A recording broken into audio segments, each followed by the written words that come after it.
तेरा कलाम रहेगा कायम पहाड़ जब ना रहे खुदाया, तेरे मुंह की एक बात भी टलेगी ना चाहे कुछ भी हो। नाज़रीन, मैं अयाद ज़रीफ आप तमाम देखने वालों को हमारे रोज़ के बाइबली मुतालियाती प्रोग्राम की नई किस्त में खुशामदीद कहता हूँ। नाज़रीन, जैसा कि आप जानते हैं कि इस प्रोग्राम में हम बाइबल मुक़द्दस की तमाम किताबों यानी पैदाइश ता मुकाशफा तफसीली मुताला पेश कर रहे हैं। प्रोग्राम का बाकायदा आगाज़ करने से पहले मैं स्टूडियो में आए खुदा के खादिम का खैर मकदम करना चाहूँगा। खुशामदीद भाई यूसुफ। बहुत शुक्रिया भाई। और हमारे दीगर मेहमानों को भी खुशामदीद। भाई यूसुफ, 5वें बाब का मौजू क्या है? कौम के गुनाहों का यहाँ पर जिक्र हो रहा है।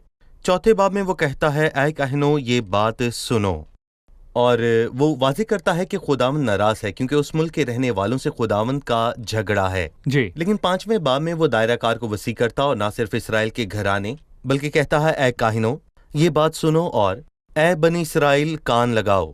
ऐ बादशाह के घराने सुन, यानी कि काहिन इसराइल का घराना और बनी इसराइल तमाम अदालत के ज़ेरे साया हैं और खुदावंद उन सब से नाराज है। और इस बाब में वो उन सब के शर्मनाक गुनाह उन्हें बता रहा है। ठीक है, अब मैं चंद आयात पढ़ना चाहूंगा, उसके बाद आपसे सवाल करूंगा। लिखा है, ऐ काहिनो ये बात सुनो, ऐ बनी इसराइल कान लगाओ, ऐ बादशाह के घराने सुनो, इसलिए कि फतवा तुम पर है, क्योंकि तुम मसफा में फंदा और तबूर में दाम बने हो बागी, खून रेजी में गरक हैं, लेकिन मैं उन सब की तादीब करूंगा। मैं इफ्राइम को जानता हूँ और इसराइल भी मुझसे छुपा नहीं, क्योंकि ए इफ्राइम तूने बदकारी की है, इसराइल निजिस हुआ। उनके अमाल उनको खुदा की तरफ रजू नहीं होने देते, क्योंकि बदकारी की रूह में मौजूद है और वो खुदा उनको नहीं जानते। और फ़ख्र इसराइल उसके मुंह पर गवाही देता है, और इसराइल और इफ्राइम अपनी बदकारी में गिरेंगे, यहूदा भी उनके साथ गिरेगा। वो अपने रेवड़ों और गल्लों के वसीले खुदावंद के तालिब होंगे, लेकिन उसको ना पाएंगे, वो उनसे दूर हो गया है। उन्होंने खुदावंद के साथ बेवफाई की, क्योंकि उनसे अजनबी पैदा हुए। अब 1 महीने का अरसा उनकी जायदाद समेत उनको खा जाएगा। ये बातें काहिनों से, इसराइल के घराने और बादशाह के घराने से की गईं। जैसा कि वो कहता है, इसलिए कि फतवा तुम पर है, क्योंकि तुम मसफा में फंदा और तबूर पर दाम बने हो। हमें बताइए कि मसफा और तबूर का आपस में क्या ताल्लुक है? मसफा और तबूरा 2 मुख्तलिफ मकामात हैं जिनकी तारीख में हैरत अंगेज बातें मिलती हैं। और हमें याद है कि सैमुअल अपने लोगों के हमरा मिस्फा को गया, और जब उन्होंने फैसला किया कि वो दिल से खुदा के पास लौट जाएंगे, तो तबूरा हमें दबूरा बरा की कहानी याद दिलाती है, जिसने उनके दुश्मनों को तबूरा में शिकस्त दी। और इन मकामात की तारीख से हैरत अंगेज वबस्तगी है, और अफसोस की बात है कि यहाँ पर वो मुकम्मल बदल गए। ऐ काहिनो बात सुनो, ऐ बनी इसराइल कान लगा, ऐ बादशाह के घराने सुन, इसलिए कि फतह तुम पर है, क्योंकि तुम मसफा में फंदा और तबूर में दम बने हो। फिर वो कहता है, बागी खून रेजी में गर्क हैं, लेकिन मैं उन सब की तादीब करूंगा। और डरबी तर्जमे में है, अर्तदाद के फसाद में लिखा है, अर्तदाद के फसाद में गर्क हैं, लेकिन मैं उन सब की तादीब करूंगा। खुदावंद ने बहुत सी कौमों को अपने लोगों की तादीब के लिए इस्तेमाल किया। उसने खोरस के मुतालिक यहाँ तक कहा कि वो उसका मसीहा है। सही। पेशतर उसने नबूकत नजर को भी इस्तेमाल किया और उसके वसीले तादीब की। लेकिन यहाँ वो कहता है कि वो उन सब की तादीब करेगा। आप खुदावंद के तमाम बदकार लोगों पर गजब उंडेलने में क्या देखते हैं? बदी बेसजा नहीं छोड़ी जा सकती, और एक बोल है कि मैं भूल गया था कि बदी की सजा होती है। और मेरी खुदा से दुआ है कि खुदा हमें इस असूल को भूल जाने से बचाए कि इंसान जो कुछ बोता है वही वो काटता है, और अगर हम इस बदन के वास्ते बोएंगे तो हम इस बदन से फसाद ही काटेंगे।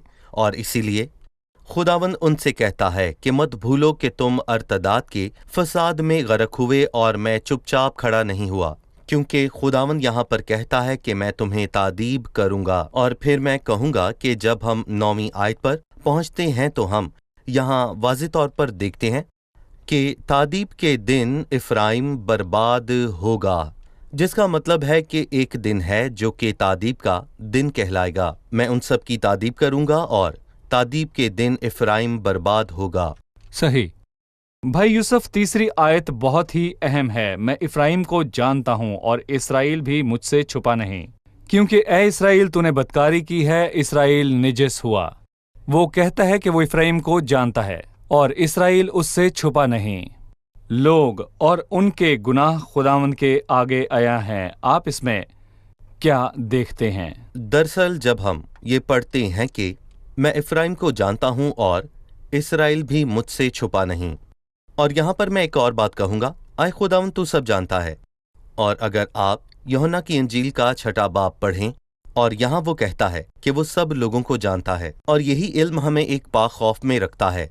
जैसे कि दाऊद ने कहा, देखा मेरी जुबान पर कोई ऐसी बात नहीं। दाऊद कहता है सही। कि मेरी जुबान पर कोई ऐसी बात नहीं जिसे आए खुदावंद तू पूरे तौर पर नहीं जानता, मतलब कि खुदा सब कुछ जानता है। और फिर ज़बूर 139 में लिखा है कि तूने मुझे ज़बूर आगे पीछे 139 से घेर रखा है और तेरा हाथ मुझ पर है। ये इरफान मेरे लिए नहायत अजीब है, ये बुलंद है और मैं इस तक पहुंच नहीं सकता। लेकिन ये परहेजगार बादशाह जो ये समझता है कि खुदा उसके मुतालिक सब जानता है, ज़बूर के आखिर में कहता है, ऐ खुदा तू मुझे जांच और मेरे दिल को पहचान।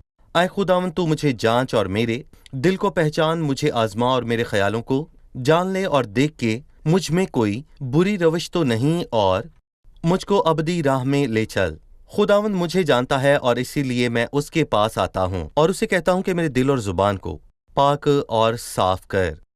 नतीजतन बाइबल चौथी आयत में उनके गुनाहों के मुतालिक कहती है, उनके अमाल उनको खुदा की तरफ रजू नहीं होने देते, क्योंकि बदकारी की रूह उनमें मौजूद है और वो खुदा को नहीं जानते।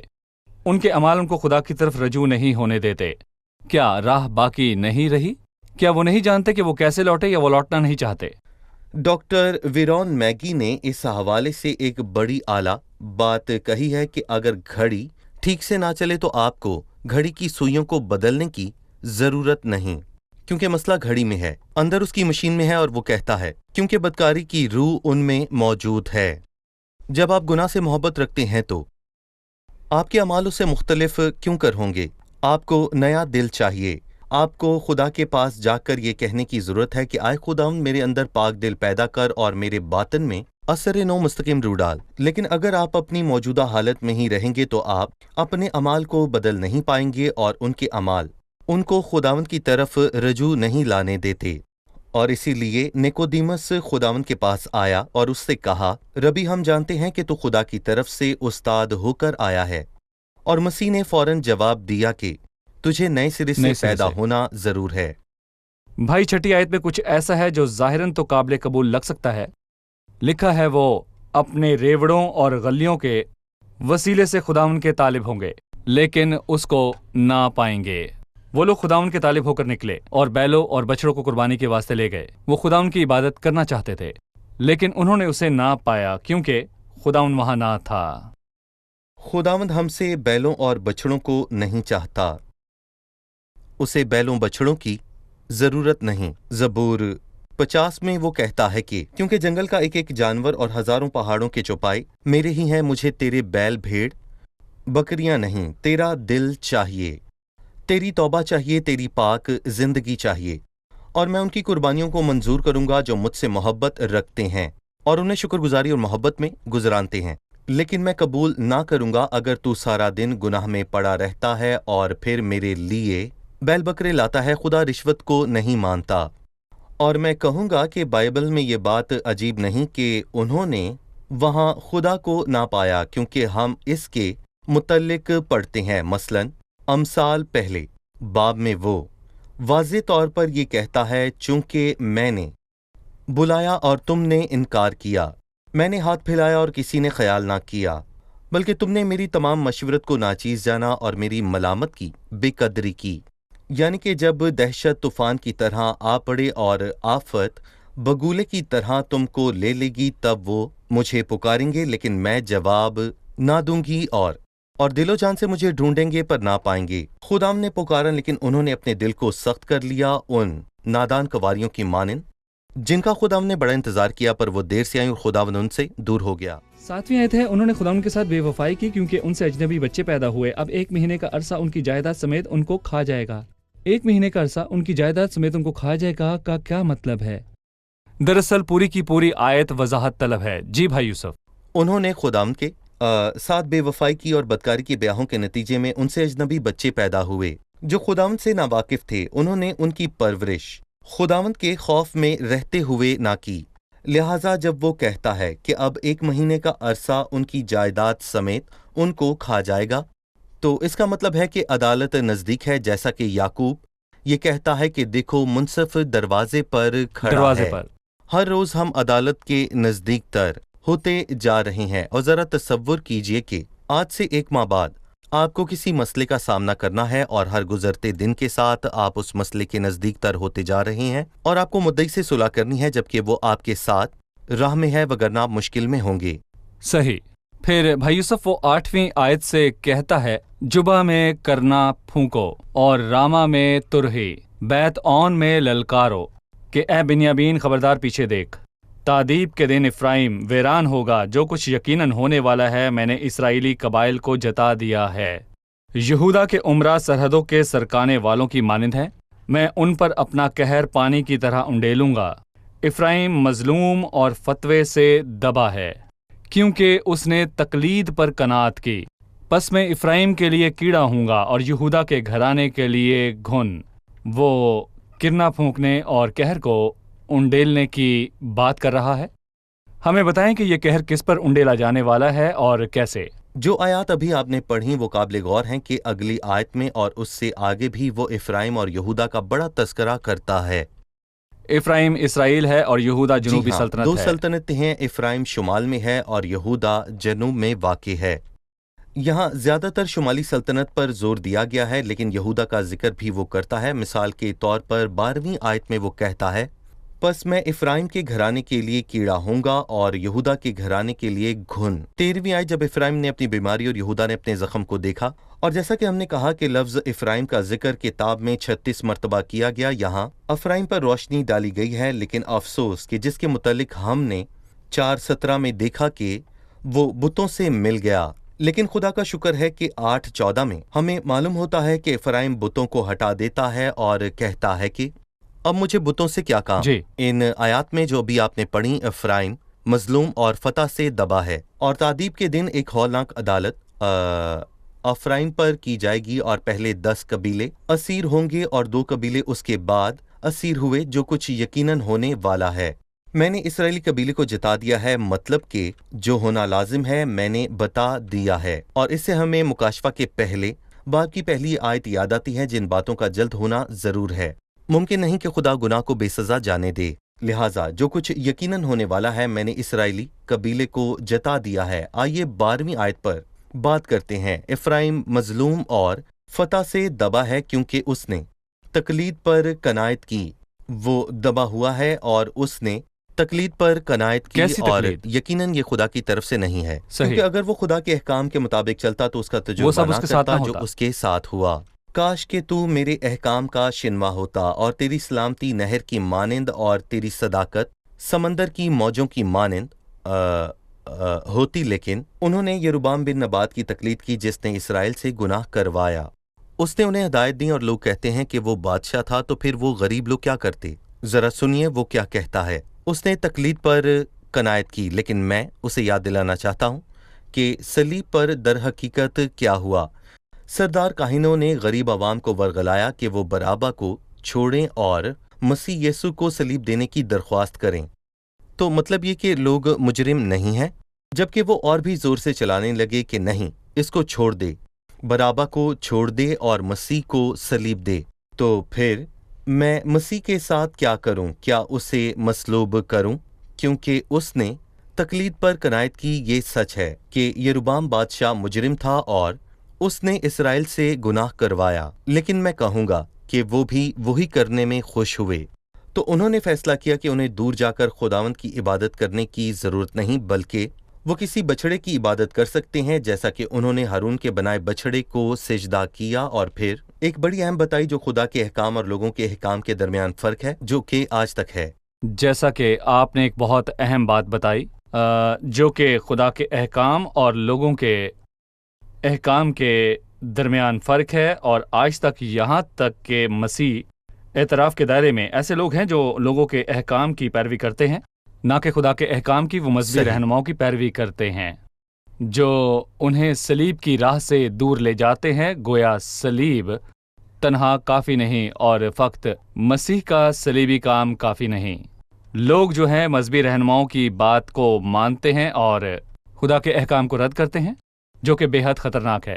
اور ہم یہ اکثر سنتے ہیں کہ وہ مجرم نہیں، کیونکہ وہ مذہبی رہنماؤں کی تقلید کرتے ہیں، پر میں کہوں گا کہ نہیں، وہ مجرم ہیں، کیونکہ خداوند ان سے بات کرتا ہے، کیونکہ وہ خدا کے کلام کو رد کرتے ہیں اور انسان پر یقین رکھتے ہیں، کیونکہ اس نے تقلید پر قناعت کی اور وہ ہولناک انجام کا سامنا کرے گا۔ بھائی یوسف 10ویں آیت میں لکھا ہے، یہودا کے عمرہ سرحدوں کے سرکانے والوں کی مانند ہے، میں ان پر اپنا قہر پانی کی طرح انڈیلوں گا۔ افرایم مظلوم اور فتویٰ سے دبا ہے، کیونکہ اس نے تقلید پر قناعت کی ہے، پس میں افرایم کے لیے کھڑا ہوں گا اور یہودا کے گھرانے کے لیے گھن۔ ہمیں عدالت کی عکاسی کرنے والے ان باتوں کے متعلق بتائیں۔ پانی کی مانند کیڑا اور پھر گھن، اور یہودا کے گھرانے کے لیے شیر، بلکہ جوان شیر کی مانند ہوگا۔ اپنے قہر کو پانی کی مانند انڈیلوں گا، بچ نکلنے کی کوئی راہ نہ ہوگی، کیونکہ وہ سب پر آئے گا اور وہ تمام مجرموں کو اپنی لپیٹ میں لے گا۔ اور پھر اس کے بعد کیڑے اور گھن کی بات آتی ہے، اور پھر کیڑا اور گھن جوان شیر میں بدل جاتا ہے، اور گویا خداوند ہلکی تعذیب سے شروع کرتا ہے، ہلکی بات سے۔ ہلکی بات سے، نقصان زدہ لیکن جان لیوا ہرگز نہیں۔ اور جب کیڑا اور گھن آتا ہے تو اس سے نقصان ہوتا ہے، لیکن اس سے موت واقع نہیں ہوتی، لیکن شیر یا جوان شیر ہلاک کر سکتا ہے۔ اور خداوند نے پہلے جوان شیر یا شیر کو نہیں بھیجا، بلکہ پہلے کیڑے اور گھن کو بھیجا، تاکہ وہ اس کے پاس لوٹ آئیں۔ اور اگر میں اس کی ہلکی اور نرم تعذیب سے فائدہ نہ اٹھاؤں تو خداوند سخت تعذیب کرے گا، وہ شیر اور جوان شیر کو میرے لیے بھیجے گا اور تب بچنے کی کوئی راہ نہ ہوگی۔ سو میں کہوں گا کہ مجھے امید ہے کہ جب کوئی صحیح۔ خداوند کی آواز کو سنے گا تو خداوند اس سے مطمئن نہیں ہے، تو میں یہاں پر کہوں گا کہ وہ جلد اس سے صلح کرنے کو لوٹے گا۔ ٹھیک ہے۔ 13ویں آیت ہے کہ جب افرایم نے اپنی بیماری اور یہودا نے اپنے زخم کو دیکھا، ہمیں توقع تھی کہ وہ شفا کے لیے خدا ان کے پاس جائے گا، صحیح۔ لیکن یہاں وہ کہتا ہے تو افرایم اسور کو گیا اور اس مخالف بادشاہ کو دعوت دی، لیکن وہ نہ تم کو شفا دے سکتا ہے اور نہ تمہارے زخم کا مداوع کر سکتا ہے۔ آپ افرایم کے اسور سے رجوع کرنے میں کیا دیکھتے ہیں؟ میں انسان کی خطا کو دیکھتا ہوں، اور اب سحور کا پانی پینے کو اسور کی راہ میں تیرا کیا مطلب ہے، یا پھر اسور کو جا کر تجھے کیا ملا؟ یرمیہ 2 میں ہم پڑھتے ہیں کہ خدا ان سے ہٹ کر کسی اور سے تیری رجوع ہی کرنا۔ شرارت تیری تعذیب کرے گی، دیکھ اور جان لے کہ یہ برا اور بے انتہا بیجا کام ہے۔ اور پھر وہ کہتا ہے کیونکہ میرے لوگوں نے 2 برائیاں کیں، انہوں نے مجھ آب حیات کے چشمے کو ترک کر دیا اور اپنے لیے حوض کھودا ہے، شکستہ حوض جس میں پانی نہیں ٹھہر سکتا۔ اس نے مخالف بادشاہ اور قوم کو دعوت دی، لیکن وہ نہ تو تم کو شفا دے سکتا ہے اور نہ تمہارے زخم کا مداوع کر سکتا ہے۔ انہوں نے مجھے چھوڑا جو شفا اور رہائی دے سکتا ہے، جیسا کہ زبور 107 میں لکھا ہے کہ اس نے شفا اپنے دی۔ کلام کو نازل کیا اور انہیں شفا دی، اور وہ اس کے پاس گئے جو انہیں شفا نہیں دے سکتا۔ ٹھیک ہے، آئیے مہمانوں سے ایک اور سوال لیں۔ 14ویں آیت میں وہ کہتا ہے کیونکہ میں افرایم کے لیے شیر ببر اور بنی یہودا کے لیے جوان شیر کی مانند ہوں گا، میں ہی پھاڑوں گا اور چلا جاؤں گا، میں اٹھا لے جاؤں گا اور کوئی چھڑانے والا نہ ہوگا۔ ہم نے جانا کہ شیر اور جوان شیر عدالت کی عکاسی کرتے ہیں، لیکن وہ آگے کہتا ہے میں ہی پھاڑوں گا اور چلا جاؤں گا۔ میں اس حصے کی وضاحت چاہتا ہوں۔ جی بھائی جیسا کہ یوسف۔ ہم نے 12ویں آیت میں دیکھا کہ پس میں افرایم کے لیے کیڑا ہوں گا اور یہودا کے گھرانے کے لیے گھن، یعنی کہ خداوند اپنی عدالت میں حسن اور تازگی کو چھین لیتا ہے، جیسا کہ عنوان کے مطابق کہا گیا ہے کہ اے بادشاہ زادے تو کیوں دن بدن دبلا ہوتا جاتا ہے؟ اور پھر وہ کہتا ہے کہ کیونکہ میں افرایم کے لیے شیر ببر اور بنی یہودا کے لیے جوان شیر کی مانند ہوں گا، میں ہی پھاڑوں گا اور چلا جاؤں گا۔ اور پھر ان آیات کے بعد وہ کہتا ہے کہ میں نہ صرف حسن اور تازگی کو مٹا دوں گا، بلکہ میں ہی پھاڑوں گا اور چلا جاؤں گا، میں اٹھا لے جاؤں گا اور کوئی چھڑانے والا نہ ہوگا۔ اور پھر 15ویں آیت میں لکھا ہے میں روانہ ہوں گا اور اپنے مسکن کو چلا جاؤں گا جب تک کہ وہ اپنے گناہوں کا اقرار کر کے میرے چہرے کے طالب نہ ہوں اور وہ اپنی مصیبت میں بڑی سرگرمی کے ساتھ میرے طالب ہوں گے۔